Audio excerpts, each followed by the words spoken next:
Hello guys, today we work with our book page number 129 and 130. 129. Look and describe the pictures. Circle who needs help. Okay, we did it this way.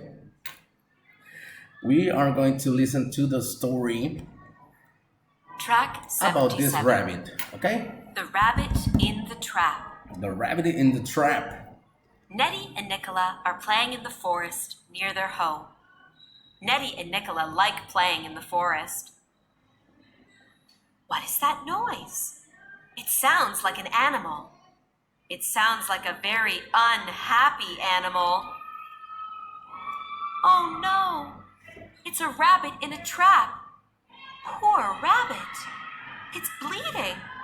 Nettie opens the trap and takes the rabbit out. No, Nettie, don't touch it. Why not? Says Nettie. It needs our help. We have to look after the planet. So we have to look after the animals that live on the planet too. Okay, the rabbit in the trap. Who needs help? I think the rabbit needs help, right? The rabbit needs help. Look, he's trapped. Okay, now we have to circle it. Vamos a encerrar who needs help. ¿Quién necesita ayuda?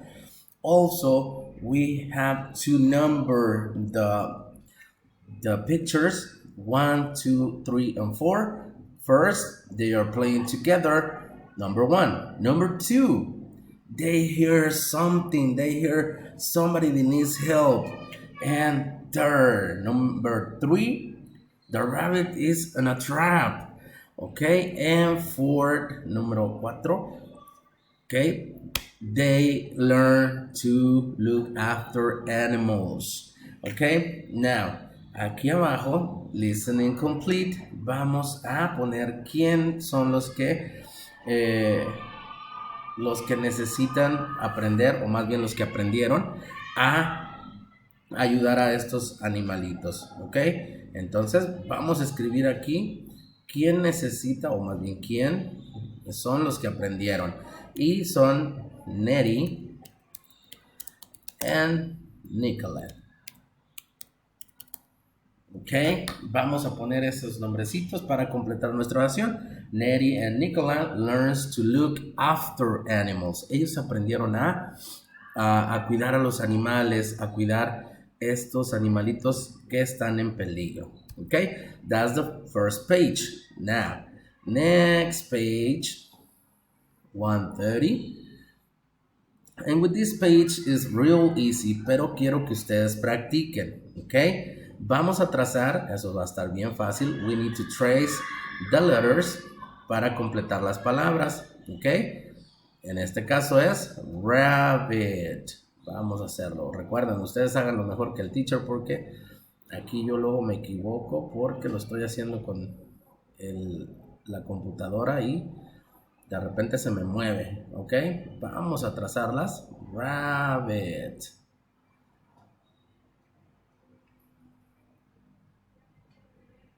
Ok, ahí está. Y luego vamos a ir diciendo las oraciones. Look at the rabbit. The rose is red. Y la última. The rabbit and the rose are by the river. ¿Ok? Así es como lo hicimos en clase. Si no asistieron, traten de hacerlo en casa y ya cuando regresen yo se los reviso. ¿Ok? Bueno, aquí les dejo entonces el video. Nos vemos.